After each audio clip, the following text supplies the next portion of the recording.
Hello everyone, আমার একটি নতুন ব্লগে আবার আপনাদের অনেক অনেক স্বাগত। আজ রবিবার, অনেক দিন পর রোদের দেখা মিলল।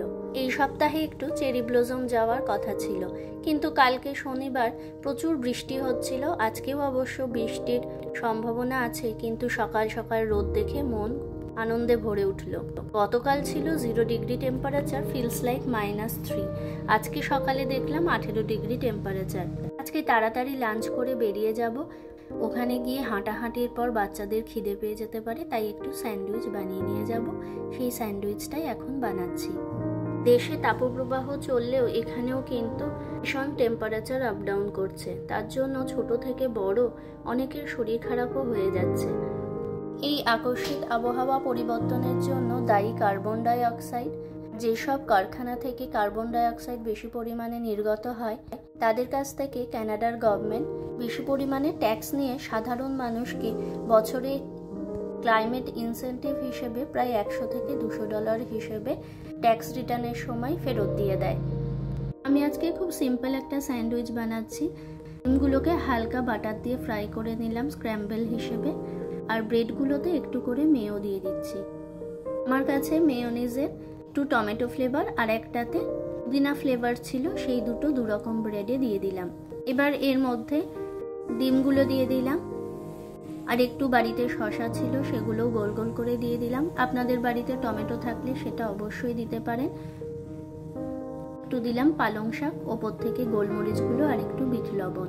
একটু আলু দিয়ে স্যান্ডউইচ বানাবো ভেবেছিলাম, কিন্তু আমার বান্ধবী বলল মিতাংশ নাকি ডিমের মধ্যে শুধু ওই অমলেট করেই খায়, তাছাড়া আর খেতে চায় না স্যান্ডউইচ, তাই এরকম সিম্পলভাবেই বানিয়ে নিয়ে যাচ্ছি।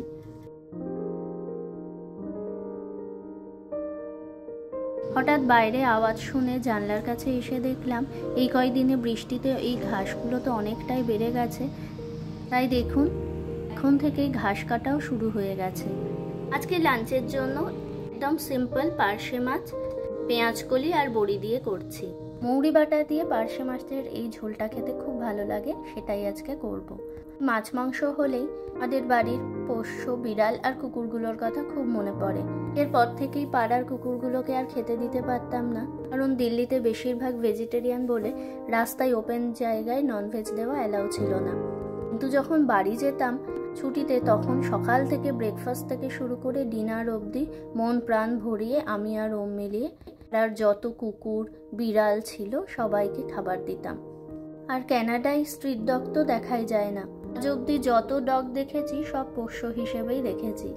এখানে রাস্তাঘাটে স্ট্রিট ডগ দেখা যায় না, তার কিছু কারণ আছে জানেন।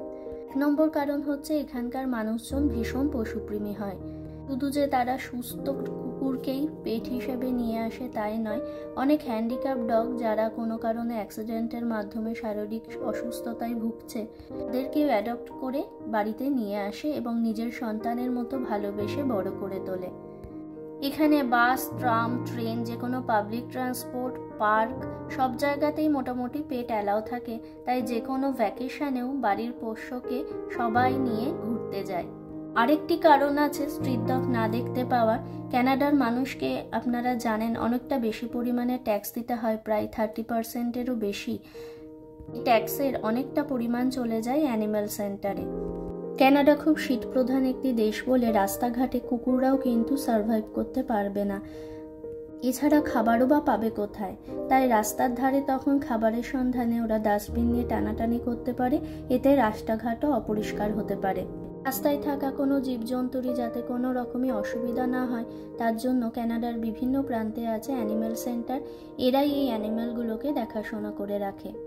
ওর বাড়ি থেকে কোনো পোষ্য আবার হারিয়ে গেলে রাস্তার ধারে ধারে ইলেকট্রিকের যে পোল থাকে সেখানেও জানেন সিং পোস্টার টাঙানো হয় কুকুরের ছবি, তার বিবরণ সহযোগে, আর অবশ্যই কন্ট্যাক্ট নাম্বার দিয়ে।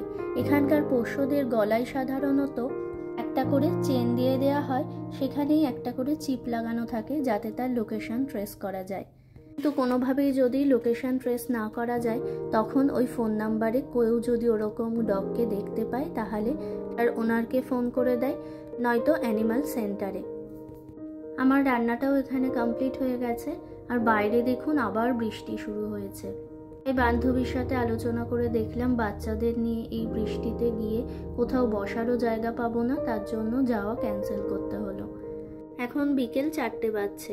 সকালে বেরোবো বলে তো তাড়াতাড়ি লাঞ্চ করে নিয়েছিলাম, তাই এখন খুব খিদেও পেয়ে গেছে। ওমেরও যাওয়া হয়নি বলে অনেকটাই মন খারাপ, তাই ভাবলাম ওর পছন্দের একটু ধোকলা বানিয়ে দিই। এখানে এসে একবার ধোকলা কিনে খেয়েছিলাম ইন্ডিয়ান স্টোর থেকে, কিন্তু সেটা খুব একটা ভালো ছিল না, তাই ভাবলাম আজকে বাড়িতেই ট্রাই করি। আর এখানে কারি পাতাগুলো এত দাম দিয়ে কিনতে হয়, এতটা পরিমাণে কিনতে হয় যে নষ্ট হয়ে গেলে খুব গায়ে লাগে। তাই কারি পাতাগুলোকে একটু ভালো করে জল দিয়ে ধুয়ে নিয়ে একটা শুকনো টাওয়েলের মধ্যে 2 দিন ধরে হাওয়াতে শুকাবো, এখানে তো রোদ পাওয়ার উপায় নেই। তারপর গুঁড়ো করে প্রিজার্ভ করে রেখে দেবো, হয়তো সব পচে গিয়ে নষ্ট হয়ে যাবে। আজকে প্রথম ধোকলা বানাচ্ছি, দেখি কেমন হয়। ধোকলা বানাতে গেলে মাপটা একদম অ্যাকিউরেট নিতে হবে। আমি এখানে 200 গ্রাম মতো বেসন নিয়েছি, বেসনটাকে একটু ছেঁকে নিচ্ছি।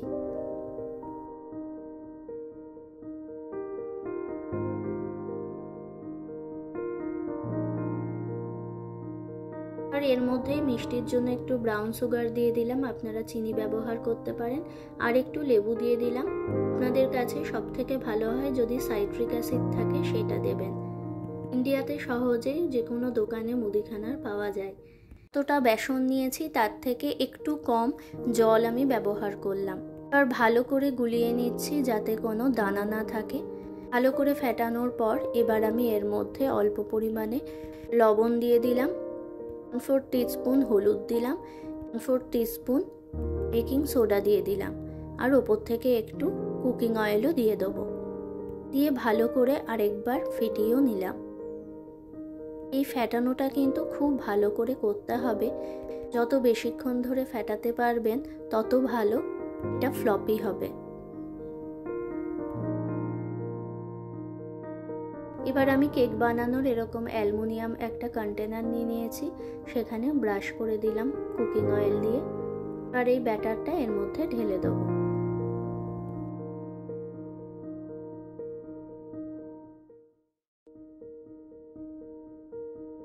এবার একটা পাত্রে কিছুটা জল গরম করে নেব, তারপর স্ট্যান্ডের ওপর ওই পাত্রটা রেখে দেবো, দিয়ে 20 থেকে 25 মিনিট মিডিয়াম ফ্লেমে স্টিমের মধ্যে রেখে দেবো।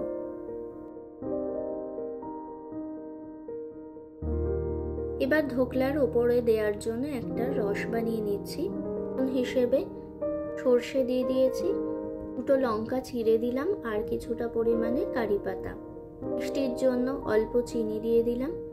টকের জন্য একটু আপনারা তেঁতুল দিতে পারেন, কিংবা বাড়িতে সাইট্রিক অ্যাসিড থাকলে সেটাও দিতে পারেন। এছাড়া গ্যাসের ফ্লেম বন্ধ করে লেবুও দিতে পারেন। আজকে মনটা খুব ভারাক্রান্ত হয়ে গেল।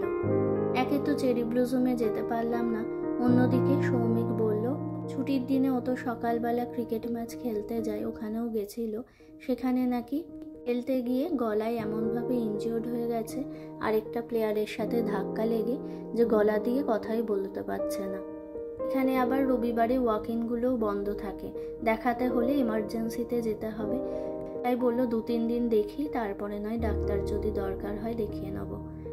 একে তো আমরা বাড়ি থেকে এত দূরে আছি, তার মধ্যে আবার কাজের জায়গাতে গিয়েও যদি কেউ অসুস্থ হয় তাহলে কেমন মন লাগে বলুন। এত দূরে যে একবার গিয়ে দেখে আসবো সেটাও সম্ভব না। ভগবানই এখন ভরসা। যতক্ষণ ধরে আমি ধোকলাটা বানালাম ততক্ষণ ধরে ওম কিন্তু আমার পাশেই আছে। কে আগে একটুখানি টেস্ট করায়।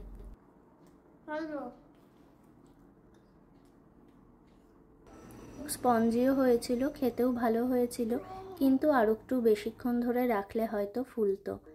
বিকেলবেলা এখন একটু মন ভালো করার জন্য পার্কে নিয়ে চলে এসেছি। এখানে দেখুন কাঠবিড়ালিগুলো এত সুন্দর খেলে বেড়ায় নিজেদের মতো। ইন্ডিয়াতে তো এখন কাঠবিড়ালি দেখাই ভার। কদিন ভালো মতো বৃষ্টি হওয়াতে চারিদিক সবুজ হয়ে উঠেছে। বেশিরভাগ গাছেরই পাতাও গজাতে শুরু করে দিলেও ম্যাপেল ট্রিগুলোর পাতা কিন্তু এখনো শুরু হয়নি। আমাদের দেশে যেমন সর্ষের ক্ষেত দেখতে ভালো লাগে, সবুজ গাছের ওপর হলুদ হলুদ ফুল থাকে, এখানেও এখন ঠিক একই রকম ফিল হচ্ছে। এখন সবুজ ঘাসের ওপর হলুদ হলুদ ফুল।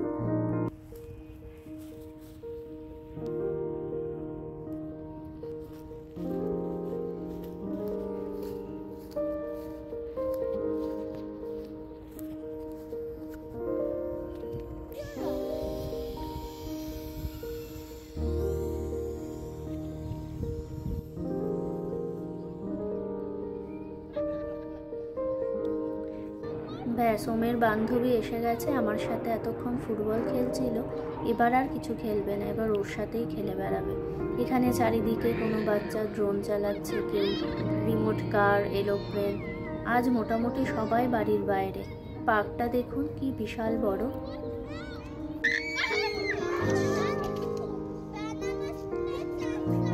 দেখুন এই ক্ষুদে সদস্যটিও এসেছে স্লাইড খেলার জন্য। ওইদিকে বাচ্চাগুলো তো খেলতে ব্যস্ত, আর এইদিকে আমার বান্ধবী ধরেছে, ও রিলস বানাতে ভীষণ ভালোবাসে, সেই ডান্স আমাকে প্র্যাকটিস করাচ্ছে। প্রবাসে বন্ধুরাই পরিবার হয়ে ওঠে। আপনার যতই মন খারাপ থাকুক না কেন, দেখবেন ভালো একটা বন্ধু থাকলে মন অনেকটা হালকা হয়ে যায়। পার্ক থেকে আসতে আসতে প্রায় 8:30 হয়ে গেছে। যতক্ষণ না অন্ধকার হচ্ছে ততক্ষণ কিছুতেই বাচ্চাগুলো বাড়িতে আসতে চায় না। কাল থেকে তো আবার স্কুলও আছে। আজকে রাত্রিরে একটু সমস্ত সবজি দিয়ে চিকেন স্টু বানাচ্ছি। ওম তো আজকে ধোকলা এতদিন পর খেয়ে বেজায় খুশি। ও প্রায় 75%ই খেয়ে নিয়েছে ধোকলা, তাই রাত্রিরে বললো তেমন কিছু খাবে না, তাই অল্প পরিমাণে একটু স্টু বানিয়ে দিচ্ছি। অন্যদিকে সৌমিকও বলছে যত রাত বাড়ছে গলা ব্যথা ততই হচ্ছে, বারবার গরম জল খেয়ে খেয়ে আছে, আর ডিনারের মধ্যে আজকে কফি বিস্কুট খেয়েই থেকে গেছে। এখানে তো হোটেলগুলোতে সকালের ব্রেকফাস্ট ছাড়া লাঞ্চ বা ডিনারের ব্যবস্থা থাকে না। লাঞ্চ বা ডিনারের জন্য আপনাকে বাইরের কোনো রেস্টুরেন্টে গিয়েই করতে হবে। তবে সৌমিক ওখানে গিয়ে উবের ইটস থেকে একটা ইন্ডিয়ান রেস্টুরেন্ট থেকে খাবার আনিয়ে নেয়, কিন্তু সেটাও আনিয়েছে, কিন্তু ঝালের জন্য আর খেতে পারেনি, গলায় নাকি আরও ব্যথা করছে, তার জন্য রেখে দিয়েছে। বাড়িতে থাকলে তাও একটু তেল মশলা ছাড়া আমি বানিয়ে দিতাম কিছু, কিন্তু সেটারও তো আর উপায় নেই। চিকেন স্টুটা আজকে একটু পালং শাক দিয়ে করছি। অল্প তেল দিয়ে রসুন কুচি আর আদা কুচি দিয়ে দিয়েছিলাম, তার মধ্যে কেটে রাখা সমস্ত সবজি, গাজর, আলু আর চিকেনগুলো দিয়ে দিয়েছিলাম। অল্প পরিমাণে হলুদ দিয়েছি, লবণ দিয়ে দিয়েছি, আর সবার লাস্টে একটু ভাজা মশলা দিয়ে দিয়েছি। আমি ভাজা মশলা সবসময়তেই একটু করে রেখে দিই।